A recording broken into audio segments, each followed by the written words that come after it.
आज हम सीपीसी का एक महत्वपूर्ण टॉपिक कवर करेंगे जिसे डिक्री कहते हैं। देखिए, यह जो डिक्री है इसे सीपीसी में सेक्शन 2 सब क्लॉज 2 में डिफाइन किया गया है। अगर आप मेरे चैनल पर नए हैं तो चैनल को सब्सक्राइब जरूर कीजिए। देखिए, जो डिक्री होल्डर कौन होता है और डिक्री के कितने प्रकार हैं और इसके तत्व क्या हैं, इसके बारे में हम आज जानेंगे। देखिए, जो डिक्री है वह सिविल प्रक्रिया संहिता के तहत धारा 2 सब क्लॉज 2 में डिक्री शब्द की परिभाषा दी गई है, जिसके तहत डिक्री, जिसको अज्ञप्ति कहा जाता है, डिक्री को हिंदी में अज्ञप्ति कहा जाता है। डिक्री सामान्य रूप से किसी सक्षम न्यायालय द्वारा दिया गया वह निर्णय है जिसमें न्यायालय के निर्णय को औपचारिक अभिव्यक्ति यानी कि फॉर्मल एक्सप्रेशन ऑफ एजुकेशन होती है, जिसके अंतर्गत न्यायालय ने अपने समक्ष प्रस्तुत वाद में सभी या किन्हीं विवादग्रस्त विषयों के संबंध में वाद के पक्षकारों के अधिकारों को निश्चायक रूप से निर्धारित किया है। यानी इसमें किसी वाद में, किसी केस में पक्षकारों के अधिकारों को निश्चित किया जाता है डिक्री में। सिविल प्रक्रिया संहिता के तहत डिक्री के प्रकार। अब देखिए, जो डिक्री के प्रकार हैं, अब देखिए डिक्री को समझ गए होंगे कि डिक्री में किसी भी वाद के पक्षकार, कोई भी पक्षकार के जो अधिकार होंगे उनका निर्णय किया जाता है, उनको बताया जाता है डिक्री में। देखिए डिक्री के प्रकार देखिए, सिविल प्रक्रिया संहिता की धारा 2 सब क्लॉज 2 के तहत डिक्री दो प्रकार की है। देखिए, एक है प्रारंभिक डिक्री यानी कि अज्ञप्ति और दूसरी है अंतिम डिक्री। यह समझा जाएगा कि इसके अंतर्गत वाद पत्र का नामंजूर किया जाना और धारा 144 के अंतर्गत किसी प्रश्न का निर्धारण, लेकिन इसके अंतर्गत ना तो कोई ऐसा न्याय निर्णय आएगा जिसकी अपील की तरह होती है, ना तो किसी भूल चूक के लिए खारिज करने के आदेश आएगा। देखिए, जो प्रारंभिक अज्ञप्ति यानी डिक्री है वह है सिविल प्रक्रिया संहिता की धारा 2 सब क्लॉज 2 के तहत प्रारंभिक अज्ञप्ति यानी डिक्री वह डिक्री है जब वाद के पूर्ण रूप से निपटा दिए जा सकने से पहले और आगे और कार्यवाही की जाती है। यानी कि देखिए, यहाँ पर किसी बात को पूर्ण रूप से यानी उसके पूर्ण रूप से निपटारा किए जाने से पहले और आगे की कार्रवाई की जाती है तो न्यायालय प्रारंभिक अज्ञप्ति यानी डिक्री पास करती है। प्रारंभिक अज्ञप्ति के जरिए न्यायालय विवादग्रस्त मामले में से कुछ एक विषय के संबंध में पक्षकारों के अधिकारों का निर्धारण करती है। देखिए, यहाँ पर कुछ एक विषय के संबंध में पक्षकारों के अधिकारों का निर्धारण करती है, लेकिन सभी अधिकारों का निर्धारण नहीं करती है। यानी कि वह सिर्फ कुछ विषयों के संबंध में पक्षकारों के अधिकारों का निर्णय करती है, लेकिन सभी अधिकारों का निर्धारण नहीं करती है। प्रारंभिक डिक्री में यही है। फिर न्यायालय द्वारा प्रारंभिक डिक्री पास करने का यह मतलब नहीं होता कि विवादग्रस्त मामले का पूर्ण रूप से निपटारा कर दिया गया है। यानी कि प्रारंभिक डिक्री पास जैसी हो जाती है तो उसमें यह नहीं होता है कि वह पूर्ण रूप से उस केस का निपटारा हो गया है।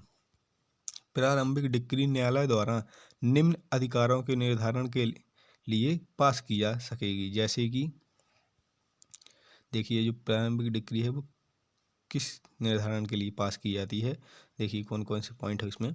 जहां वाद किसी एक फर्म की भागीदारी के विघटन के लिए या भागीदारी के लेखाओं के लिए न्यायालय में आता है, वहां न्यायालय अंतिम डिक्री पारित करने से पहले प्रारंभिक डिक्री पारित कर सकेगा, जिसमें पक्षकारों के अनुपातिक अंशों को निर्धारित करती है। यानी किसी पक्षकार के अनुपातिक अंशों का निर्धारण करती है। फिर दूसरा पॉइंट है, मालिक और अभिकर्ता के मध्य लेखा के लिए लाए गए वाद में अंतिम डिक्री पारित करने से पहले प्रारंभिक डिक्री पारित कर सकेगा। जिसमें ऐसे लेखाओं के लिए जाने का निर्देश होगा जिनका लिया जाना वह ठीक समझे। देखिए, आप इतने तो समझ ही गए होंगे, जो प्रारंभिक डिक्री है वह अंतिम डिक्री से पहले पारित की जाती है, यानी कि जो डिक्री पहले पारित की जाती है उसे प्रारंभिक डिक्री कहते हैं।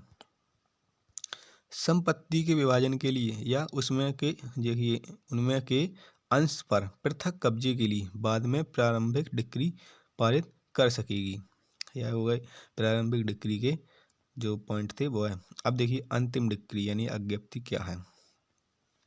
सिविल प्रक्रिया संहिता की धारा 2 सब क्लोज 2 के तहत अंतिम डिक्री वह डिक्री है जो किसी वाद को यानी किसी केस को पूर्ण रूप से निपटा देती है। यानी जो अंतिम डिक्री है वह किसी भी केस को पूर्ण रूप से जब निपट जाता है निपटा तो अंतिम डिक्री पारित की जाती है। न्यायालय के समक्ष प्रस्तुत वाद से संबंधित विवादित प्रश्नों का निपटारा पूर्ण एवं अंतिम रूप से कर दिया जाता है। जब किसी विवादित प्रश्नों का निपटारा पूर्ण एवं अंतिम रूप से कर दिया जाता है और उसके बाद उस वाद में यानी उस केस में कोई शेष कार्रवाई करने के लिए नहीं बची होती है, यानी कोई कार्रवाई करने के लिए नहीं बचती है, तो ऐसी डिक्री अंतिम डिक्री कही जाएगी। तो फिर वह जो डिक्री होगी वह अंतिम डिक्री कही जाएगी। अंतिम डिक्री पारित करने के लिए यह आवश्यक नहीं है कि प्रारंभिक डिक्री पारित की जाए। देखिए अंतिम डिक्री पारित करने के लिए यहाँ पर यह आवश्यक नहीं है कि प्रारंभिक डिक्री पारित की जाए। यदि किसी मामले में सक्षम न्यायालय द्वारा प्रारंभिक डिक्री पारित की गई है तो न्यायालय अंतिम डिक्री प्रारंभिक डिक्री के निर्देशों के अंतर्गत या प्रारंभिक डिक्री के अनुसार पारित की जाती है, जिससे यह मालूम होता है कि अंतिम डिक्री प्रारंभिक डिक्री पर निर्भर होती है। यदि किसी अपील में प्रारंभिक डिक्री निरस्त कर दी जाती है तो अंतिम डिक्री अपने आप शून्य हो जाती है। देखिए यदि किसी अपील में प्रारंभिक डिक्री निरस्त कर दी जाती है तो अंतिम डिक्री है अपने आप शून्य हो जाती है। देखिए जो इसमें मुख्य यह है जो प्रारंभिक डिक्री है, प्रारंभिक डिक्री में पक्षकारों के अधिकारों तथा दायित्वों का विनिश्चय होता है, लेकिन कुछ कार्रवाइयाँ शेष रह जाती हैं, जबकि अंतिम डिक्री में कोई कार्यवाही शेष नहीं रहती है, मतलब पूरा मामला निपट जाता है, निपटा दिया जाता है, तो उसे अंतिम डिक्री कहते हैं।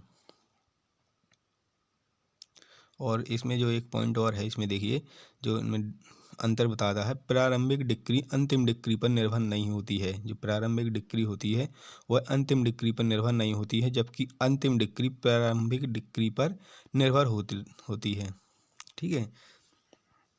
अब देखिए डिक्री होल्डर कौन होता है, जिसके पक्ष मतलब किसके पक्ष में डिक्री होल्डर होता है, जो वह कौन है। देखिए सिविल प्रक्रिया संहिता की धारा 2 सब क्लोज 3 में डिक्री होल्डर जिसको अज्ञप्ति धारक कहा जाता है, इसकी परिभाषा दी गई है। इसके अंतर्गत डिक्री होल्डर एक ऐसा व्यक्ति है जिसके पक्ष में न्यायालय द्वारा डिक्री पारित की गई है या न्यायालय द्वारा पारित किया गया ऐसा आदेश जो कि निष्पादन योग्य है तथा जिसका नाम वाद अभिलेख में दर्ज है। देखिए आसान भाषा में जो डिक्री होल्डर वह व्यक्ति होता है जिसके पक्ष में न्यायालय ने कोई डिक्री पारित कर दी है, कोई आदेश दे दिया है जिसके पक्ष में, ठीक, तो वह डिक्री होल्डर होता है। उसमें डिक्री होल्डर का नाम और अभिलेख दर्ज होगा। डिक्री के आवश्यक तथ्य क्या हैं। देखिए जो डिक्री के आवश्यक तथ्य हैं वह निम्न है। न्याय निर्णय, ठीक है। दूसरा है न्याय निर्णय की औपचारिक अभिव्यक्ति। फिर औपचारिक अभिव्यक्ति किसी वाद में हो यानी किसी केस में हो। विवादग्रस्त सभी या किन्हीं विषय वस्तु के संबंध में अधिकारों का निर्धारण, यानी किसी विवाद में किसी विषय वस्तु यानी किसी विषय पर किसी पक्षकार के अधिकारों का निर्धारण रहता है कि यह अधिकार उन्हें प्रदान किए जाते हैं। बाद में निश्चायक निर्धारण, यानी बाद में निश्चय पूर्ण रूप से एक निर्धारित कर दिया जाता है कि यह किसके पक्ष में है। और अगर आप मेरे चैनल पर नए हैं तो चैनल को सब्सक्राइब जरूर कीजिए। थैंक्स।